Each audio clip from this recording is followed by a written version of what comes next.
Hello student, today I will teach first poem of Hindi 9th standard. Okay, चांदनी रात. First poem का नाम क्या है? चांदनी रात. पोएट का नाम क्या है? मैथिली शरण गुप्त. और इसमें हम सबसे पहले देखेंगे परिचय. ठीक है, सबसे पहले परिचय देखेंगे. जन्म 3 अगस्त 1886, चीरगांव, झांसी, उत्तर प्रदेश. मृत्यु 12 दिसंबर 1964. परिचय, अभी मैथिली शरण गुप्त का परिचय क्या है वो हम देखेंगे. मैथिली शरण गुप्त जी खड़ी बोली के महत्वपूर्ण कवि हैं. आपकी रचनाएं मानवीय संवेदनाओं, विशेषतः नारी के प्रति करुणा का भावना से ओतप्रोत है. अब इनकी प्रमुख कृतियां क्या है? साकेत, महाकाव्य, यशोधरा, जयद्रथ वध, पंचवटी, भारत, भारती, खंडकाव्य, रंग में भंग, राजा प्रजा आदि नाटक. ये सब इनकी कृतियां हैं, प्रमुख कृतियां. अभी हम पद्य संबंधी देखेंगे. खंडकाव्य. खंडकाव्य में क्या है? इसमें मानव जीवन की किसी एक ही घटना की प्राधान्यता होती है. प्रासंगिक कथाओं को इसमें स्थान नहीं मिलता. प्रस्तुत अंश पंचवटी खंडकाव्य से लिया गया है. प्रकृति की छटा का सुंदर रूप बड़े ही माधुर्य के साथ अभिव्यंजित हुआ है. चांदनी रात का मनोहरी वर्णन सुंदर शब्दों में चित्रित किया गया है. किसने चित्रित किया है? कवि मैथिली शरण गुप्त ने. अभी हम सबसे पहले क्या देखेंगे? मीनिंग देखेंगे.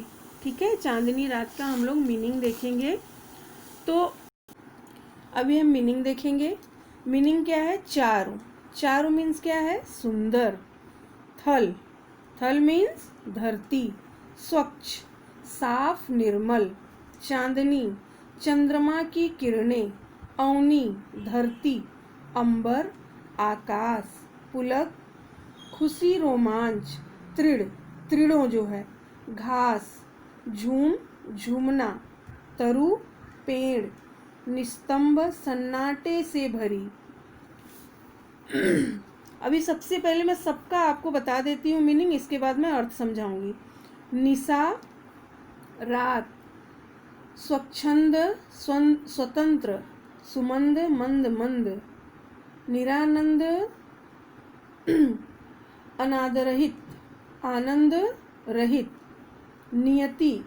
नियति रूपी, नटी, नर्तकी.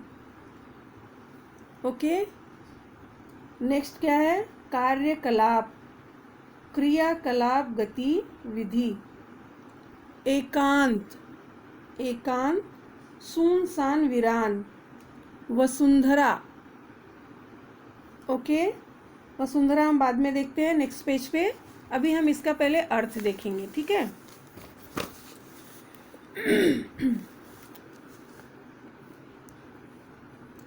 अभी हम अर्थ देखते हैं.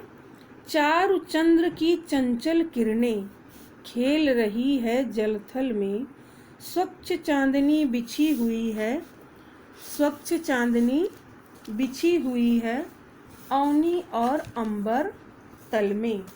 तो इसमें कवि क्या कहते हैं? कवि मैथिली शरण गुप्त जी कहते हैं कि चांदनी रात का वर्णन, कवि ने चांदनी रात का वर्णन करते हुए कहा है कि सुंदर चंद्रमा की किरणें जल और थल में फैली हुई हैं. संपूर्ण पृथ्वी तथा आकाश में स्वच्छ चांदनी बिछी हुई है. कहाँ बिछी हुई है? संपूर्ण पृथ्वी और आकाश में स्वच्छ चांदनी बिछी हुई है. अभी हम नेक्स्ट देखेंगे. पुलक प्रकट करती है धरती हरित तृणों की नोकों से. मानो झूम रहे हैं तरु भी मंद पवन के झोंकों से. तो कवि क्या कहते हैं? कवि कहते हैं कि पृथ्वी हरी भरी घास की नोकों के माध्यम से अपनी खुशी प्रकट कर रही है, ऐसा प्रतीत होता है।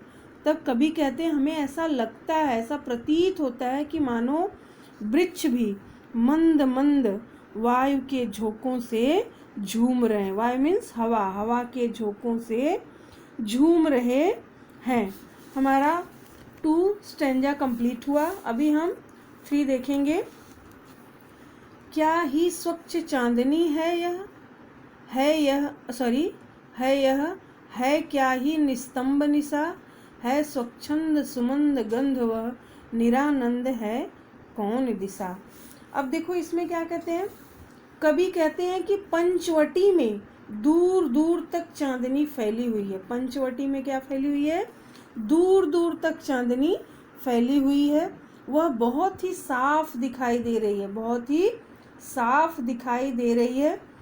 रात सन्नाटे से भरी है, रात क्या है, एकदम सुनसान सन्नाटे से भरी है।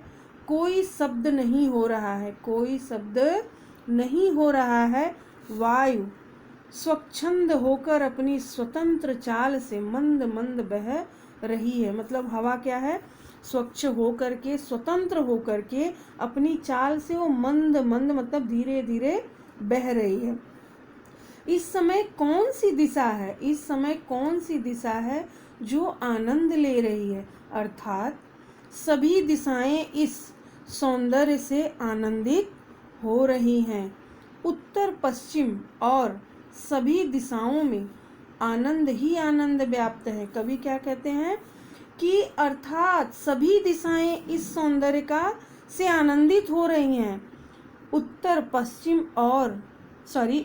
पश्चिम आदि सभी दिशाओं में आनंद ही आनंद व्याप्त है।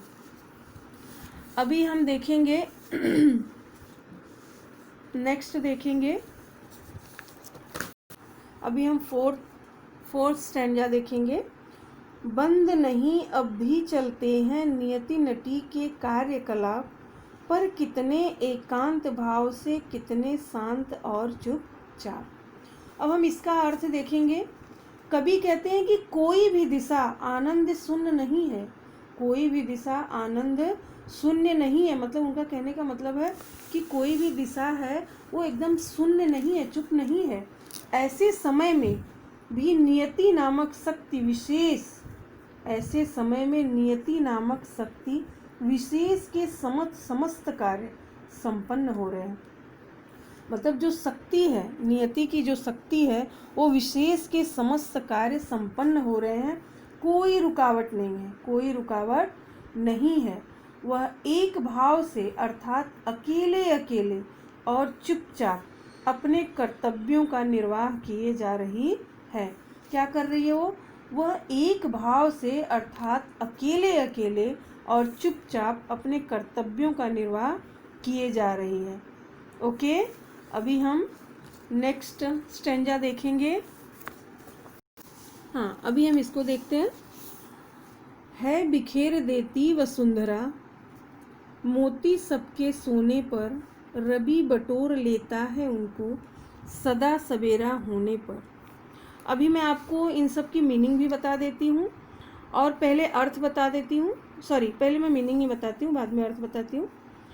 और विराम दाहिनी अपनी संध्या को दे जाता है, शून्य श्याम तनु जिससे उसका नया रूप छलकाता है।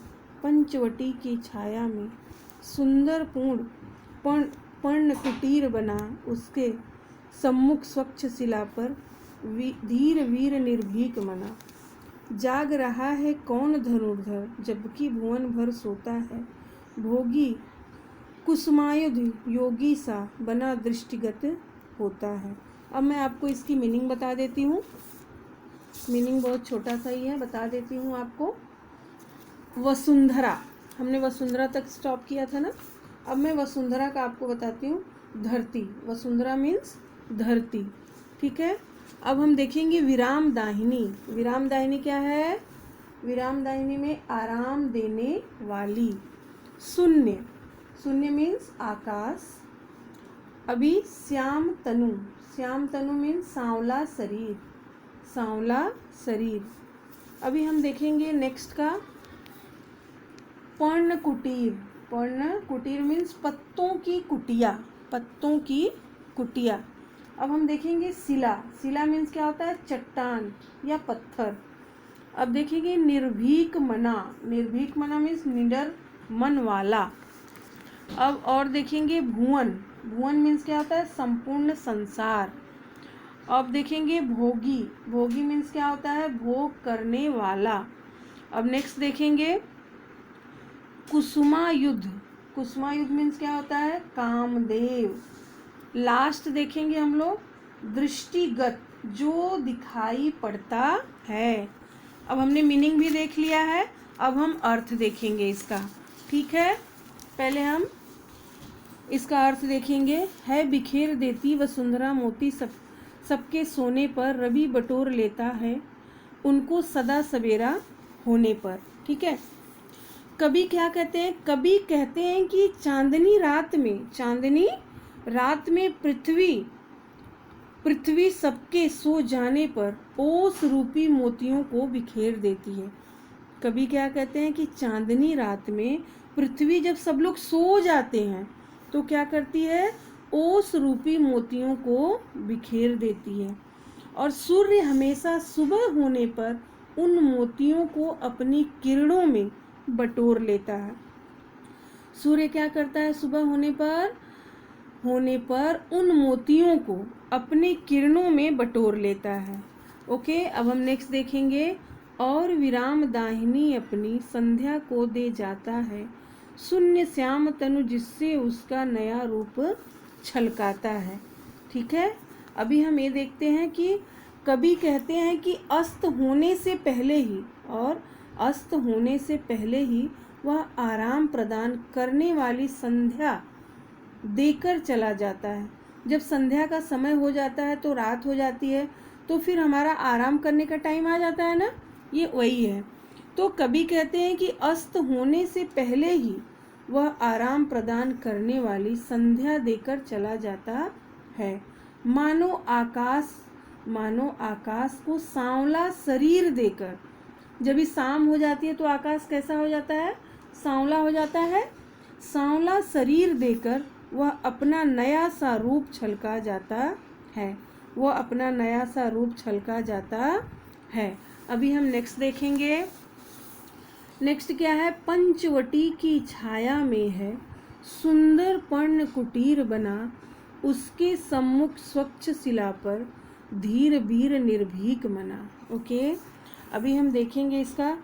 कभी कहते हैं, कभी गुप्त जी कहते हैं कि पंचवटी की घनी छाया में, पंचवटी की घनी छाया में पत्तों की एक सुंदर कुटिया बनी हुई है। पत्तों की क्या बनी हुई है, एक सुंदर कुटिया बनी हुई है।